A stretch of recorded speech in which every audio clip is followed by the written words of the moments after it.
girl Frenchi, your girl next door, so that makes y'all my neighbors. Hi neighbors. I haven't talked to you guys in a while, and that's because I have been under the weather.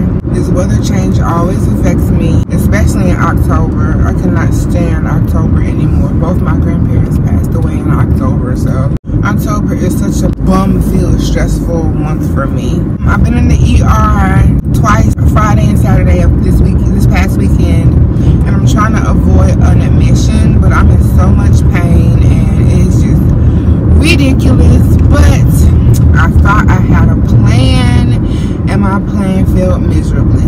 I don't know if you all remember or have been watching me long enough to know that I used to go to a doctor who had like an infusion room in his office. He saw a bunch of cancer patients, so this is where they would get their chemo and things like that.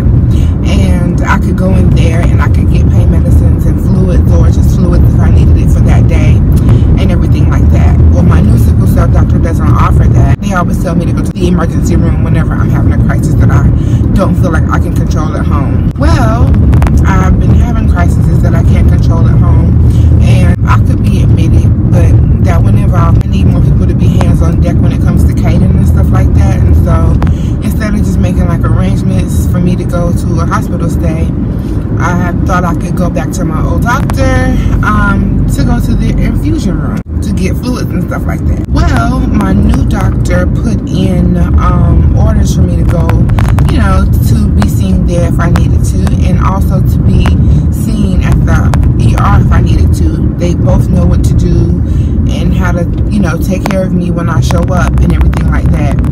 But my old doctor wants me to get reestablished with them. So I had to meet his nurse practitioner today before they would allow me to go to their infusion room. So everybody was like all hands on deck, like, are you going to the ER or no? And I was like, well, no, I can go see my old doctor and they can get me in or whatever so that I can be seen.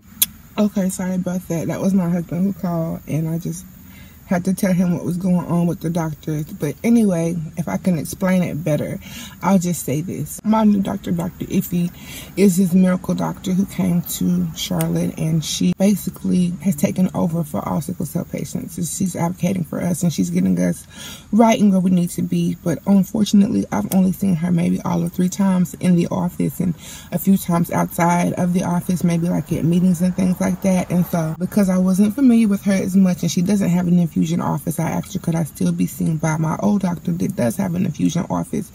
Just kind of prevents me from going to the hospital and being like admitted, like taken away from life. If you watch me and you don't have an illness, or you do, being in the hospital for like even 3 days is like, I won't say being in jail because that's not fair to compare it to that, but it's like being taken away from your life, and you get, everything gets disheveled and displaced and everything's put on pause. And there's nothing you can do because you're in pain, and you have to be at this place, in this room, in this bed, getting medicines round the clock. So they offer at my old doctor's office an infusion room where you can get medicine and fluids, and just kind of help you not have to be admitted, you know. I don't even want to go into details about everything I'd have to do if I had to be admitted, you know, as far as having Caden situated. I mean, I know my husband, I know Caden's dad, my mom can hold stuff down, but I don't like him being shuffled all over the place. I like him to still have a normal routine and things like that if he can help it. But my new doctor said it was perfectly fine for me to go see my old doctor for the infusion room and stuff like that. But because Dr. Iffy, the miracle doctor here in Charlotte, she was actually on the news the other day, just talking about sickle cell and stuff like that. And people were calling me like, your doctor's on the news? I'm like, yeah, my doctor's on the news, but I never see her, you know, like, she has different doctors under her who understand sickle cell just as much as she does. And so I see one of the other doctors. And I guess because I see her now, my old doctor has to call her to ask her if it's okay, even though there's orders in my chart saying that I could go here and get fluids or whatever. So they basically told me that they wouldn't see me if they wouldn't see me today. The whole point of me going today was to be reestablished with my old doctor so that they can still be on top of my stuff, because they have no idea what's going on unless I come there, and then they can get me in for it, you know, the infusion room and stuff. But they just kind of denied me and told me to go to the ER. So I didn't take any pain today because I don't like taking medicine if I'm going to go get medicine. So I was in a lot of pain and stuff. I just took someone away here. Now I just feel like you think you have everything under control sometimes. You think you have everything established in your life. You think you have stuff, you know, going in your favor in order for your health, and you still kind of get treated like, I don't know, I don't want to say like a drug seeker or just a random person or random human, but I kind of felt like that's how I was kind of treated. I was just kind of treated like I wasn't their patient at one time. I only saw one girl, and it made me so happy to see her because I hadn't seen her in years. Basically, I just got turned away, and so I hope I explained that okay. Am I going to the ER now? No, I'm going to try to manage this pain at home. And then, you know, I just flew up myself with water and things like that and take my medicine and rest. But I was just hoping that they would be able to help me. But anyway, even if they do call back, because she was like, well, we can get you in next week for fluids. And it's like, but what if I'm not in pain next week, you know? It just kind of feels bad to be turned away by your doctor. It just feels, I just feel bad about it. I feel sad about it. Like, I don't want to go through the process of going to the ER. I will, but I don't want to have to. If there's other options, and there was another option, and they kind of just took that option off the table for me. I'm going to pull up the orders and see if I can read them to you guys. I'm so sorry that the camera is all everywhere. The sun is following me around the car. But as you can see here, I have a sickle cell ED care plan. And so that's for, I think, emergency. I'm going to download it and see if I can open it. My ED care plan basically says that I'm diagnosed with sickle cell SS, and it has all of my, what I take, what I have, what I do, what causes me pain, and all of my like other symptoms. I even have overweight on here, y'all. But anyway, it says I need to identify, it says the doctor needs to identify what's the trigger for the pain crisis. It says menses, but that's your cycle, or is it an infection or anything else that happened. And it says here, if I need to be seen for a visit just with like the lab or whatever, like where I was just at, it says give me fluids, IV fluids. It tells them how many bags of fluids to give me, and it tells them how fast or how slow to run it. It's very detailed. Can't tell you how many bags because I can't read some of this medical terminology. I know some of it, but not all of it. It says get my labs, get my retic count. It says take a chest x-ray if needed, and it says give me 1 dose of 30 milligram tramadol IV, and then it says give me 3 doses of Dilaudid or hydromorphone, which either is Dilaudid or morphine, every 20 minutes, and it's 1 milligram dose. It says 3 doses until pain score is a 5 or less out of 10. If more than 3 doses are needed, admit the patient. Then it has an admission care plan. Then it has also discharge instructions. But yeah, that's what they're supposed to do for me when I show up to the lab. It specifically says this is what's supposed to take place. I'm not upset anymore. I mean, it is what it is. For me to have been turned away really makes me mad. But anyway, my doctor, that was her who just called, the one that I see on a regular, and she legitimately told me just to go to the ED right now, which I guess is the emergency room, so I call it the ER. And then she said that if I'm not feeling any better, call her tomorrow, and then she will call me in some morphine, Dilaudid, and have them send it to me. But that's the thing about it. The pills make me comatose, and so it's like I gotta outweigh the good with the bad. Can I stay home and take Dilaudid and rest, or do I need to go to the ER, take Dilaudid and rest? So I'm gonna do that now. Hopefully my mama can pick Kaden up off the bus stop, and then I'll just do that. So I'll see how this goes.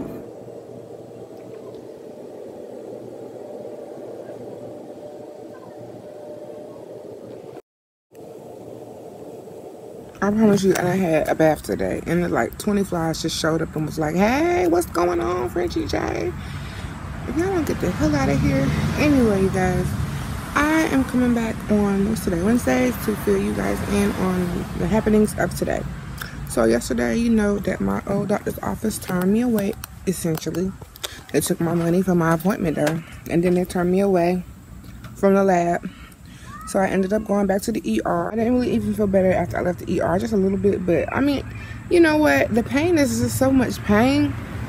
I really only really feel doped up more than anything. Like, I'd be like, okay. Was it a fly in my eye? Anyway, I was pretty much like, oh, I feel doped up, but the pain was still there. So anyway, she's gonna call me some other medicine in for me to take. She's gonna text me, your mama need help with her phone. Well, I done called you twice. Sorry. Yeah, so they're gonna call me in some Dilaudid and Zofran, and hopefully I can just get rest and still do the stuff that I have to do so I don't be hospitalized, because that's all they would do in the hospital anyway. And I'm drinking tons and tons and tons of water, so that is my fluids. So I'm admitting myself here at the house. It's just like times like this where I have no one to pick Hayden up. I'm waiting at the bus stop to pick Hayden up. So I have tons of bruises on me. And then that's all the tape that they left that I gotta get that off. For some reason, when you take a shower, it don't want to come off still. And then this is all my bruises from the day before. Just right here. All of that. And then this is tape. Yeah, I've been having to get stuck a million times. Everybody keeps Everybody keeps saying, get a port, get a port, get a port. Well, bitch, my doctor tell me to get a port, I'll get one. Sorry, I'm mad. Not mad, I'm just in pain. Right now I'm going to get us some banchan. It seems like I'm doing that a lot every time I vlog, but I promise y'all that I haven't probably had banchan, the Korean double fried chicken, since the last time I vlogged, which was a while ago. So but yeah, like, I don't know if I was like even, I don't know, coherent or understandable. The other day I had vlogged to explain to you guys that I wasn't feeling well, and I'm sure you've already seen that clip and everything, but I feel like I wasn't explaining stuff the way I should have been explaining it, because I was in the moment. And you know, when you're in the moment, you kind of like, you in your feelings, and you don't, stuff don't come out right. And I already find myself editing certain things out because I don't finish sentences, or I don't finish like full thoughts. Like, I will start on something and end up something will happen, someone like a honk a horn or something, and my attention goes to the horn that's being honked. Anyway, I'm country, but yeah, I don't finish anything, so I feel like in that particular scenario, and I'm telling you guys, I was all over the place, but I hope you can understand either way. So yesterday my doctor did end up prescribing me Dilaudid for home, and I'm drinking my water. I don't know where it's at right now. I'm drinking tons and tons of water because this is what I'm supposed to be doing outside of, like, this is what I will be doing in the hospital. I will be getting Dilaudid and on fluids and just rest and taking my medicine. But I am feeling okay right now. I'm probably gonna need my medicine in like an hour. Time an hour past, I'll be already at home laying down. I just got up to come get food, but I just left out to come get food and go right back. My husband is not originally from Charlotte, so he doesn't know how to like get certain places without me. And his phone is on the fritz. So right now I feel real numb. Like, I feel like my pain, I feel like my body doesn't belong to me. Like, my arm is the main pain I'm having right now, and my back. My back comes in waves, so it's come down a lot because it's coming in waves that is being steady. But my arm, it's like I feel like, I know it's hurting, I know it's in pain, but I can't feel it because it's dull, because of the pain medicine. But it feels like it doesn't belong to me. So I was seeing some old comments from the video. Oh, I wish I could hold it in the screen. I'm gonna have to just like flash a picture of it real quick.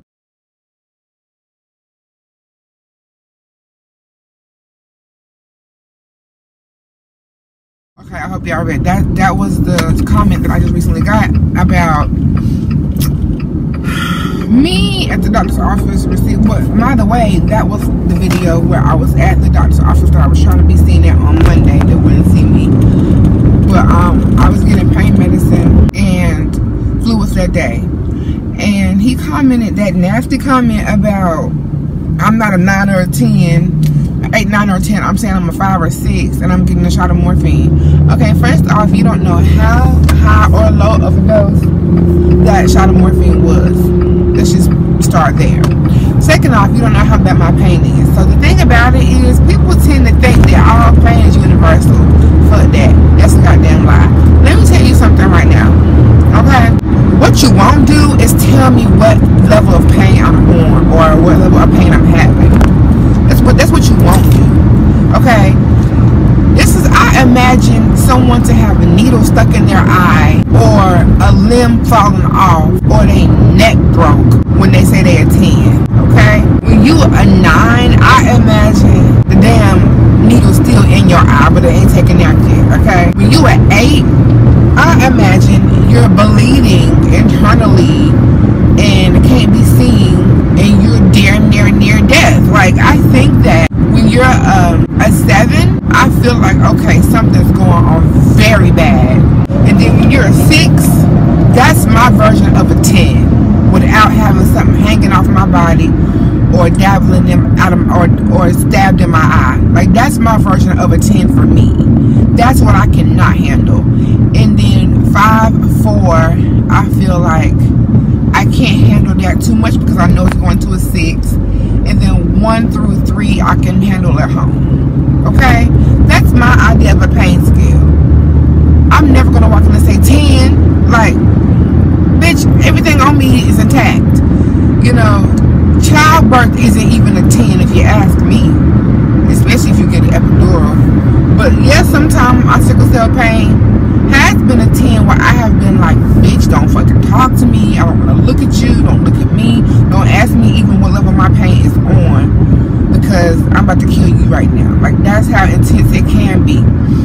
But I always take into consideration that damn near death to me is a 10. You know what I'm saying? So this person may have been in a horrible accident and is at pain level 8 or 9. But to me, you shouldn't even be commenting if you're 8 or 9. Like, that's what I'm saying. Like, I don't understand why people think it is okay to compare themselves to you at all. Plus, that's my pain scale.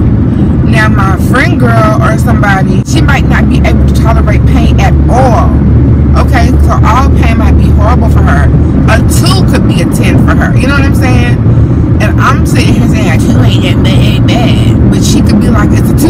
Oh my God, oh my God. You know what I'm saying? So, people are just so ignorant. And I'm trying my best not to let these people get to me in these comments.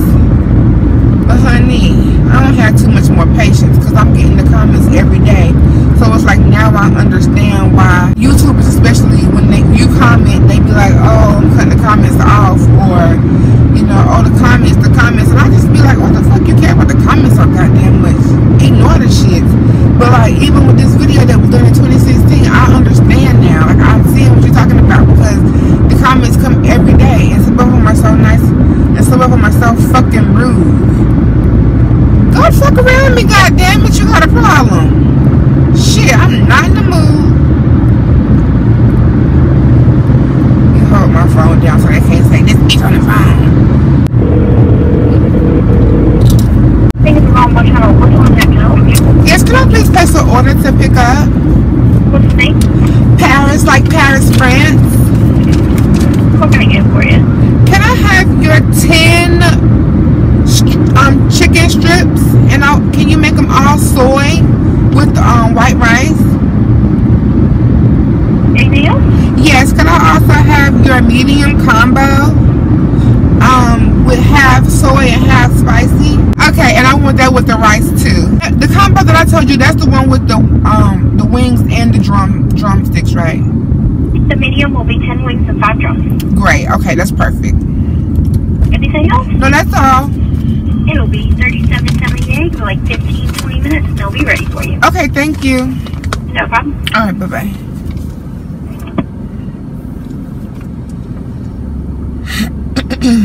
But anyway, I'm going here to get this chicken, and I guess I'll vlog while I'm there. Was I talking about something important before I called in people?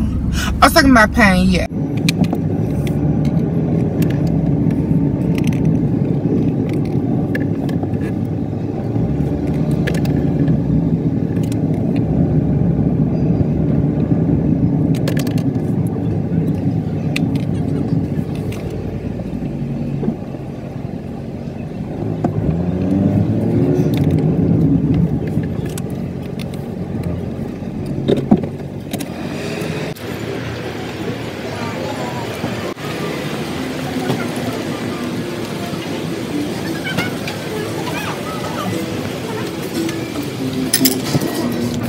Good, you?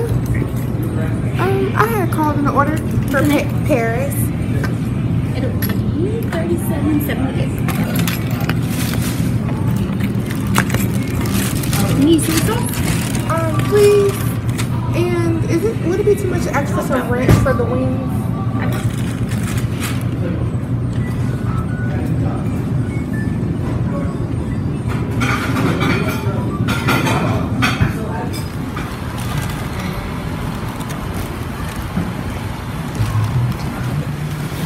Okay.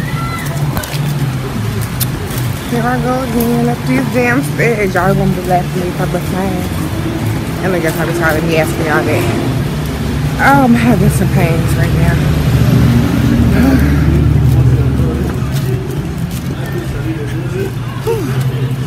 Let me put the car on.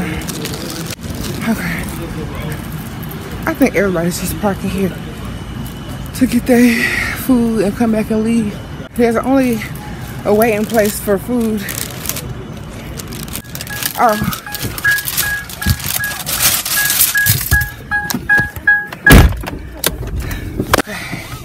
Shoot. You guys. Okay. Oh, okay. I didn't realize.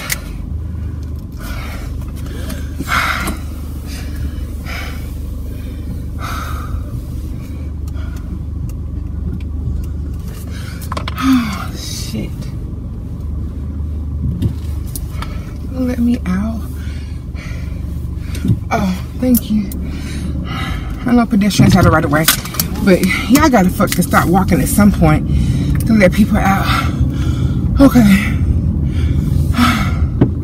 Okay, so right now, I didn't realize how those stairs were gonna affect me. I was fine going down the stairs. It was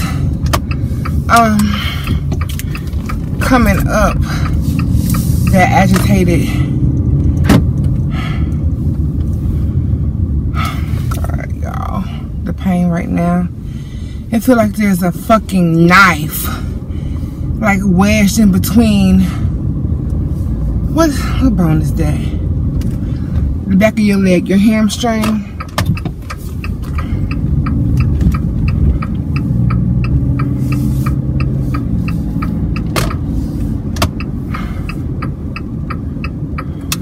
Thank you.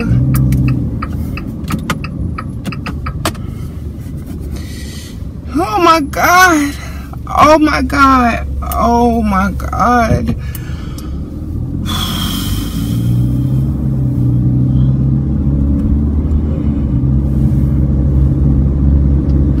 And this is why I should have stayed in the house in bed. But no, I thought I could do it. I thought I would be fine. I'm so over crying right now. I'm so over fucking crying. And this is this is why people think we fucking lying or have some like, you know, super, I don't know what the fuck they think we are. I'm sure like nobody could imagine walking past me right now or even driving past me right now how much pain I'm in right now. And my leg wasn't even something that was hurting the past couple of days. Like my leg, it wasn't even a part of this. It's been my wrist and my back.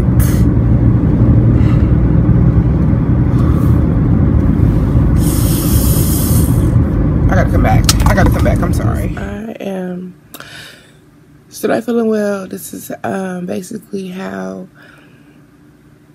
I've been since last night. I haven't been out of this bed since I literally pulled up in the house with the chicken. I took my medicine and came and laid down, and I've been laying down ever since. And this is the only moment I've had that wasn't painful. So I'm gonna lay here and edit this video till I get sleepy again, I guess, and I'm going to just try to take my mind off all this pain I'm in. But thank you so much for watching. I just wanted to come and close out the video. I haven't even eaten my chicken, so I guess eventually I'll make it downstairs to get the chicken. But yeah, I love you guys so much. Thank you for watching. Peace. No.